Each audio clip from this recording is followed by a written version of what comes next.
आप सुने माँ तुलसी का व्रत गाथा। तुलसी माता की जय हो, तुलसी माता की जय हो, शालिग्राम जी की जय हो, शालिग्राम जी की जय हो। एक रोहिणी नाम की औरत रहा करती थी। उनकी 4 संतान, 3 बेटे और 1 बेटी। तीनों बेटा को शादी कर चुकी थी, तीनों के संतान हो चुका था।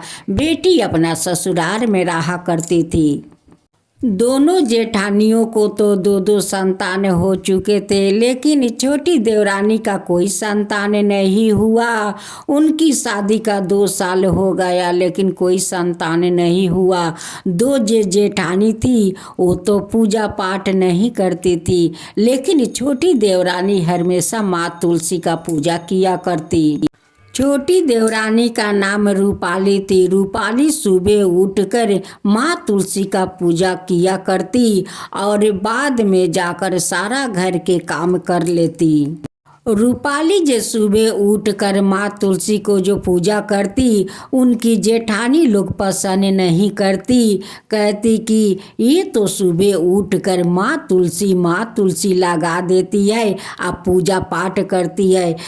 बड़ी जेठानी कहती है कि तू जो सुबह उठकर पूजा करती है तुलसी के, तुलसी आज तक तुम्हें क्या दिया रे कि तू पूजा करती है? आज तक तो तुझे संतान नहीं दिया, आज तू पूजा करती है, क्यों नहीं छोड़ देती है रे? रूपाली अपना जेठानी से कहती है कि दीदी आप ऐसा मत कहिए कि मेरा तुलसी को दुख लाग सके। रूपाली अपना सासू माँ से जाकर कहती है कि देखिए सासू माँ, मेरी तुलसी दीदी को क्या बिगाड़ी है कि मेरे तुलसी के बारे में दीदी ऐसा वैसा बात करते रहती है कि तुम पूजा छोड़ दो, तुम पूजा छोड़ दो। क्यों करती है रे पूजा तू? क्यों करती है रे पूजा तू? सासू माँ जाकर अपना दोनों बड़ी बहू को समझाती, लेकिन दोनों बहू समझना नहीं चाहती। घर में रोज झगड़ा के कारण सासू माँ चिंता करते करते वो बीमार पड़ जाती है। कुछ दिन का बाद उनकी मृत्यु हो जाता है। सासू माँ के मरने के बाद दोनों जेठानी अपना छोटी देवरानी को देख नहीं पाती। उन्हें तो हमेशा गाली देती रहती थी, लेकिन छोटी देवरानी एक भी उत्तर नहीं देती। वो सुन सुन कर रह जाती। उनकी दुआरी पर रोज माँ तुलसी आया करती और जब देखती कि घर में ये लोग का झगड़ा लगे हुए है, तब सुनकर माँ तुलसी चली जाती। एक दिन रूपाली के पति काम पर से आकर देखता है कि दोनों भाभी उनकी पत्नी को गाली दे रही है, लेकिन रूपाली तो कोई अपना भाभी लोग का उत्तर नहीं दे रही है। ये सब गाली सुनकर रूपाली का पति को मन बहुत दुख हुआ कि मेरे पत्नी को इतना गाली दे रही है, फिर भी मेरा पत्नी तो एक भी उत्तर नहीं देती है। एक दिन रूपाली का पति कहता है कि देखो रूपाली, मैं अब इस घर में नहीं रह सकता हूँ। जिस घर में तुम्हारा सम्मान नहीं है, इज्जत नहीं है, उस घर में मैं एक पल भी नहीं रह सकता हूँ। हम लोग बाहर कहीं जाकर किराया मकान लेकर वहीं पर रहेंगे, लेकिन इस घर में अब मैं नहीं रहूँगी। रूपाली को लेकर उनकी पति किराया घर में चल जाता है, लेकिन रूपाली को वहाँ पर अच्छा नहीं लगता है, क्योंकि वो अकेले अकेले रहती है। एक दिन रूपाली अपना पति से कहती है कि देखिए जी, आप जाइए अपना बहन को बुला लाइए, कम से कम यहाँ पर आ जाएगी, कुछ दिन रहेगी तो मेरा शायद मन लग जाएगा। रूपाली का पति कहता है कि तुम मेरे दीदी को स्वभाव को नहीं जानती हो। मेरी दीदी तो कड़वा दिमाग का आदमी है। यहाँ पर आ जाएगी तो तुम्हें 4 बात सुनाएगी, मुझे भी 4 बात सुनाएगी। तुम्हें भी अच्छा नहीं लगेगा, मुझे भी अच्छा नहीं लगेगा। एक दिन रूपाली माँ तुलसी का पूजा करती है और माँ तुलसी से कहती है कि माँ देखो तो मुझे अकेला अकेला अच्छा घर में नहीं लगता है। मैं अपना पति को कहती हूँ कि जाओ अपना बहन को बुला लाओ, आ जाएगी, कुछ दिन मेरे साथ रहेगी तो मेरा भी मन बहल जाएगा। लेकिन मेरा बात तो वो सुन नहीं रहे हैं माँ। रूपाली का बात सुनकर माँ तुलसी उनकी एक पड़ोसिन का रूप में उनके घर में आ जाती है।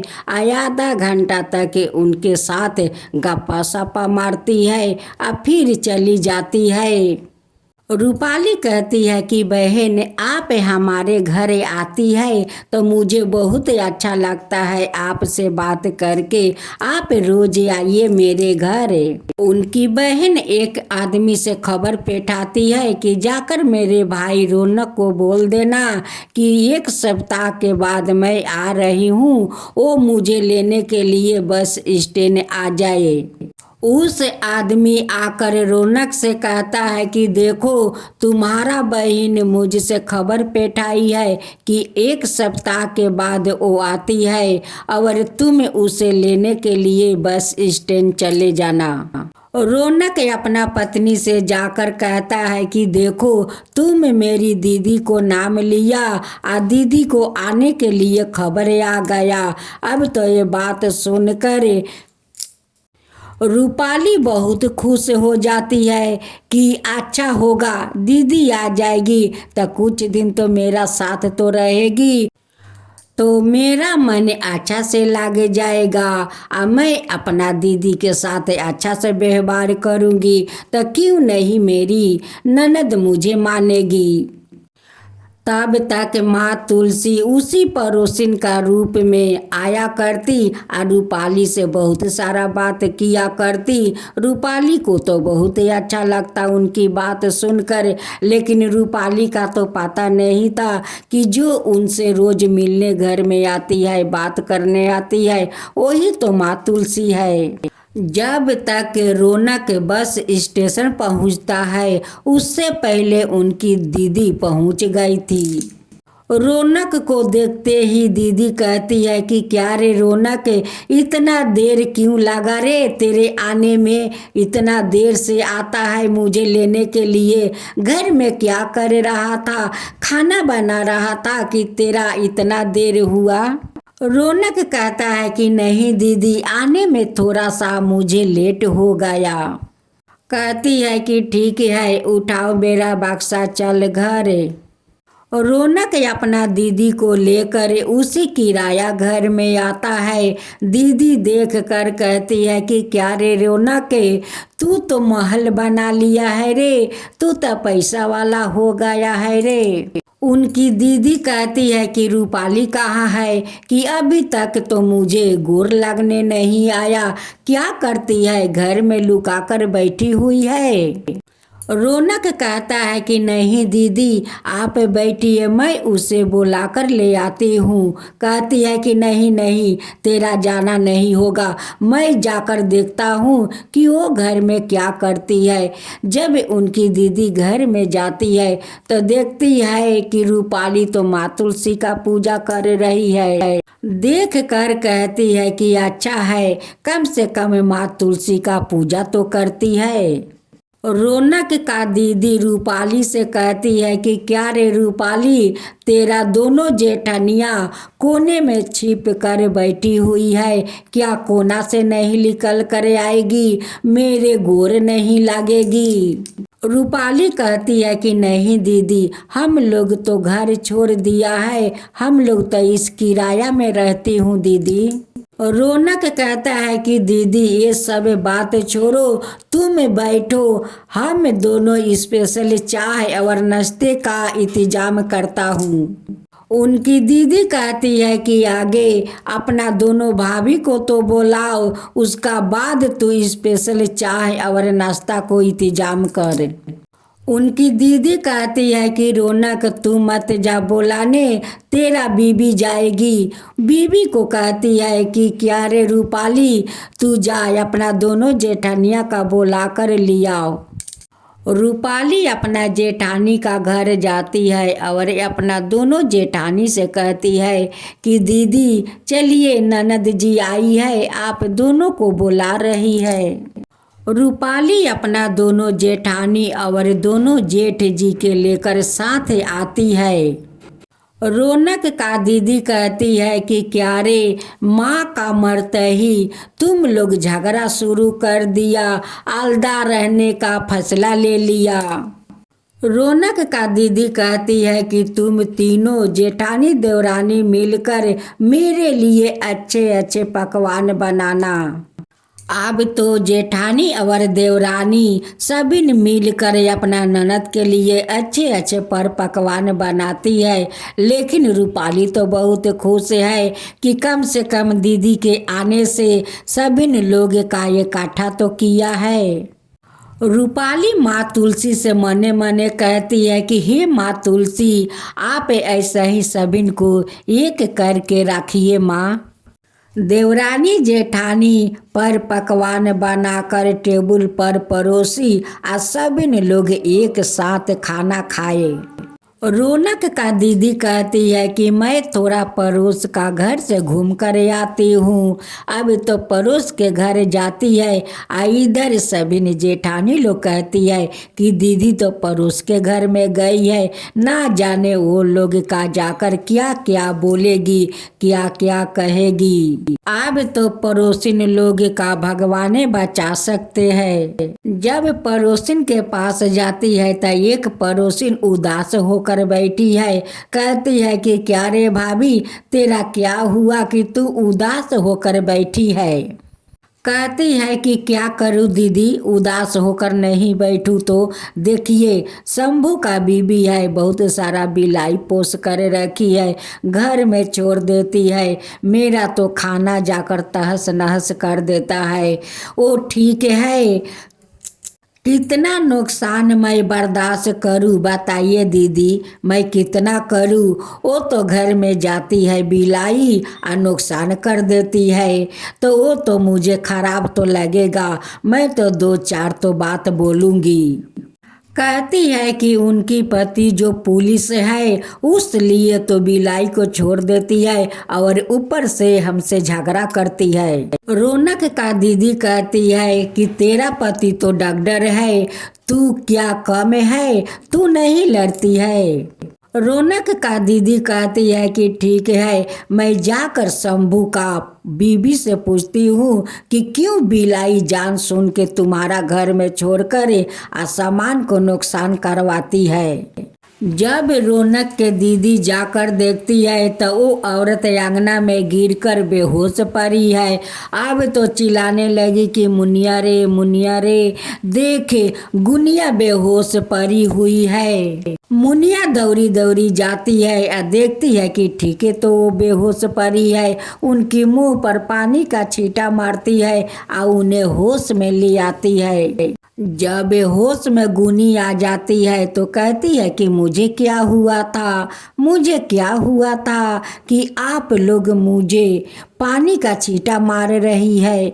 रौनक का दीदी कहती है कि तू कहती है कि मुझे क्या हुआ था, तू बेहोश हुई थी, देख आज मुनिया के तू अपना दुश्मन मानती है, आज मुनिया आकर तेरे मुंह पर छींटा मारकर होश में लाई है। रौनक का दीदी कहती है कि देखो, पहले कुछ होने से पहले अपना पड़ोसिन आएंगे, उसका बाद में अपना हित कुटुंब आएंगे। देखो तुम लोग मिलजुल कर रहो, झगड़ा तकरार मत करो। पहले तो विपत में अपना पड़ोसी आते हैं, उसका बाद में हित कुटुंब आते हैं। रौनक का दीदी का बात सुनकर गुनिया मुनिया के गले लग जाती है और कहती है कि मुझे माफ़ कर दो, अब मैं कभी झगड़ा तुमसे नहीं करूँगी, अब कभी नहीं करूँगी और नहीं बिलाई आपको घर में छोड़ूंगी। रूपाली ये सब देखकर बहुत खुश हो जाती है और कहती है कि दीदी आप तो कमाल हो, जहाँ जाती हो वहाँ चमत्कार कर देती हो। उनकी दीदी कहती है कि रूपाली, काल तो एकादशी है, क्या अपना तुलसी का विवाह नहीं कराएगी। अब तो ये बात सुनकर रूपाली बहुत खुश हो जाती है और कहती है कि दीदी आप तो धन्य हो, आप तो धन्य हो दीदी कि मुझे याद दिला दिया। रूपाली जाकर अपना पति से कहती है कि देखिए काल एकादशी है, मुझे तो अपना तुलसी का विवाह कराना है, जाकर कहीं से लड़का ढूंढ कर ले आइए। अब तो रौनक अपना पत्नी की बात सुनकर बहुत चिंता में पड़ गया कि मैं कहाँ से लड़का ढूंढ कर ले आऊं तुलसी के लिए। रौनक लड़का ढूंढने निकल गया। ढूंढते ढूंढते विष्णु भगवान का मंदिर पहुंच गया।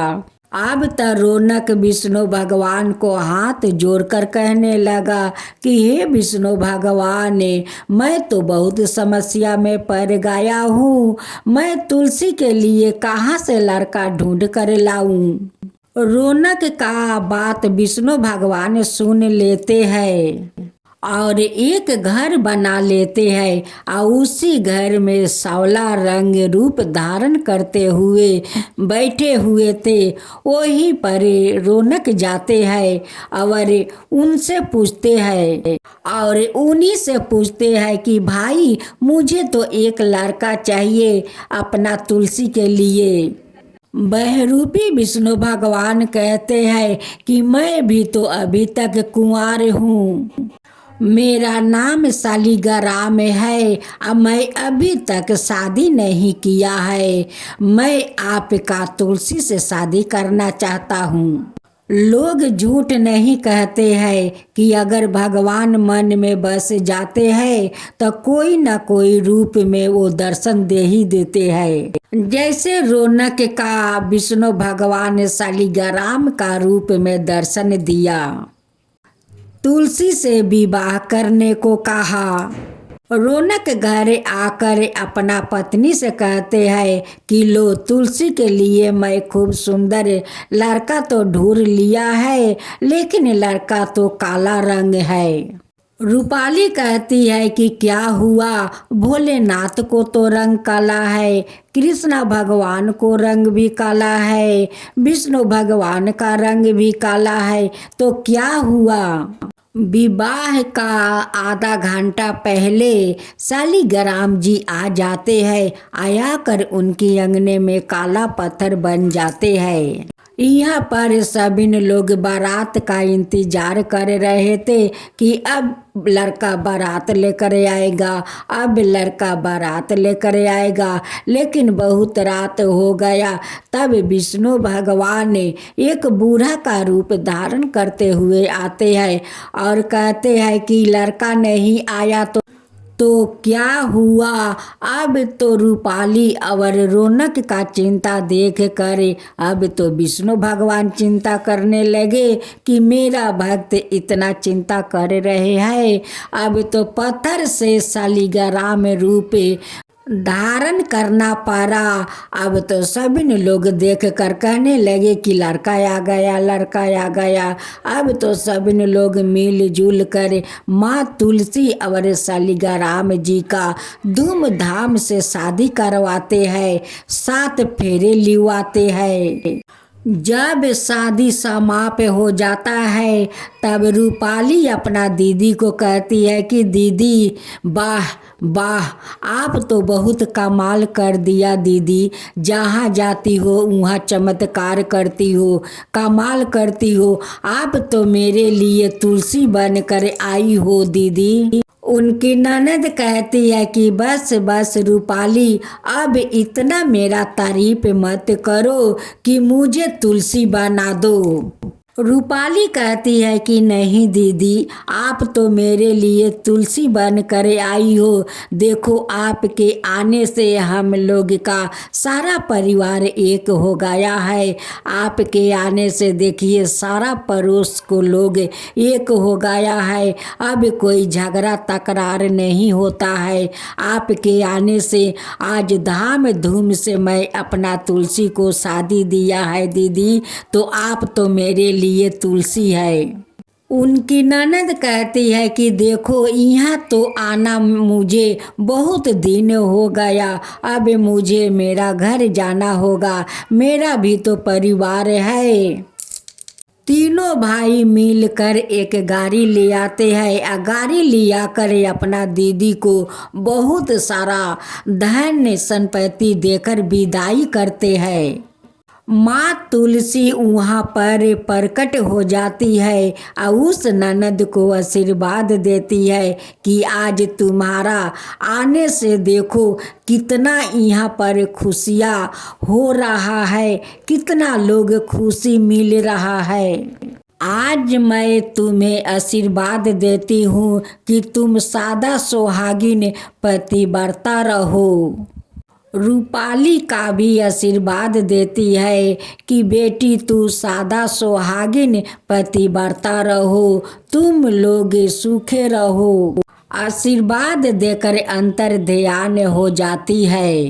रूपाली माँ तुलसी से हाथ जोड़कर कहती है कि हे माँ तुलसी, आपने मेरे दीदी का रूप में आई और मेरा परिवार को एक कर दिया माँ, एक कर दिया। सारा पड़ोस का लोग का झगड़ा ठंडा कर दिया माँ, सब शांत कर दिया।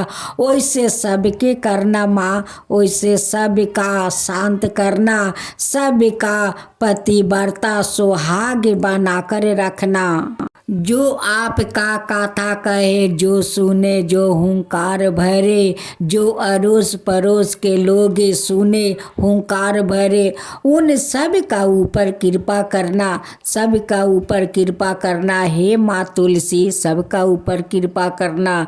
जो कहानी कहे उन पर भी कृपा करना। माँ तुलसी की जय हो, माँ तुलसी की जय हो। भगवान शालिग्राम जी की जय हो, भगवान शालिग्राम जी की जय हो।